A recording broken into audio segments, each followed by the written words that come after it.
Hello, my name is Maya Fain, and for my informative speech topic, I will be talking about Frank Ocean. Here's my note card. Here's the back. Who is Frank Ocean? Frank Ocean is a singer/songwriter and a member of the hip-hop collective Odd Future, and he is known for his debut mixtape Nostalgia, Ultra, and his subsequent albums Channel Orange and Blonde. But who is Frank Ocean? Frank Ocean was born in Long Beach, California in October 28, 1987. But in his infancy, his family decided to move to New Orleans to start their new life there.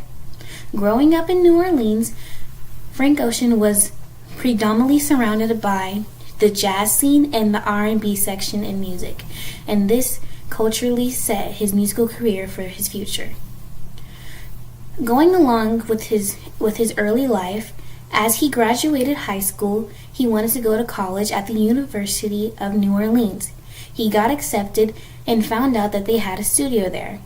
But this was not for free. He had to work for it. So then he got various jobs to pay for said studio time so that way he can make the songs that he does today. But in 2005, when he got his own studio, Hurricane Katrina had hit and left his studio flooded and looted, unfortunately.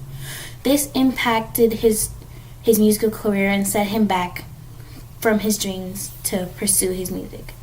But after a few months, he decided to take a risk and move to LA, where he at first was processing insurance claims, but after a while of still dilly-dallying in his music, he made connections in local clubs, and he got signed on as a ghostwriter for Justin Bieber in 2008.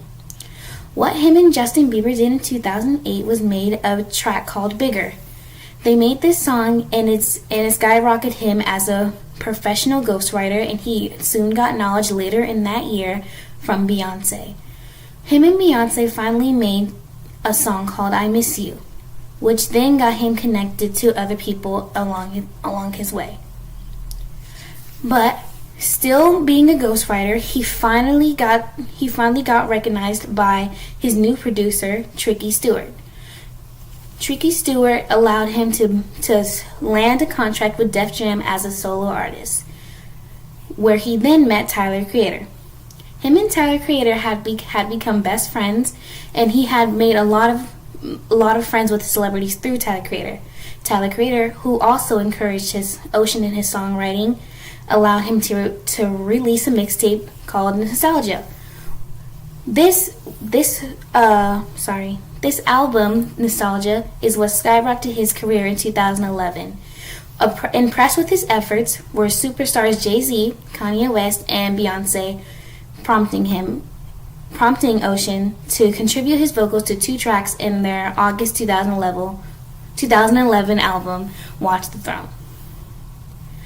After this, he was expandingly popular among the hip-hop crowd and for R&B. So, riding the success of his release of Nostalgia, he began to write the follow-up album by Def Jam Recordings called Ultra.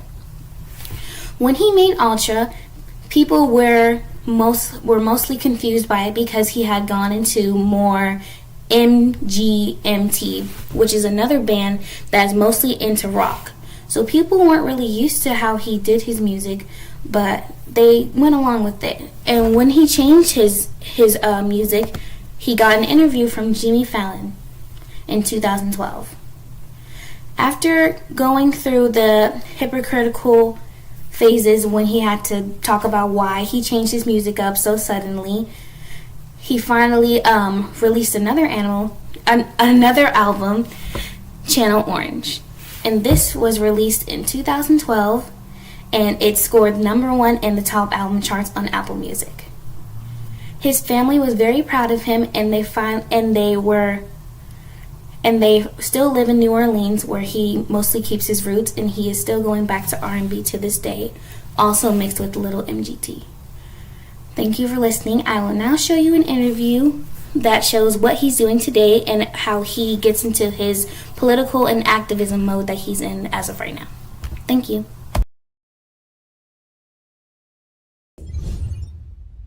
Frank Ocean is warming up to the media. For W Magazine's latest cover, the singer sat down for a rare interview in which he dished on plans for new music, his goal to swim 4 consecutive laps underwater, political activism, and more. When it comes to music, it looks like Frank is currently working on an album influenced by Detroit, Chicago, techno, house, French electronic, and different iterations of nightlife.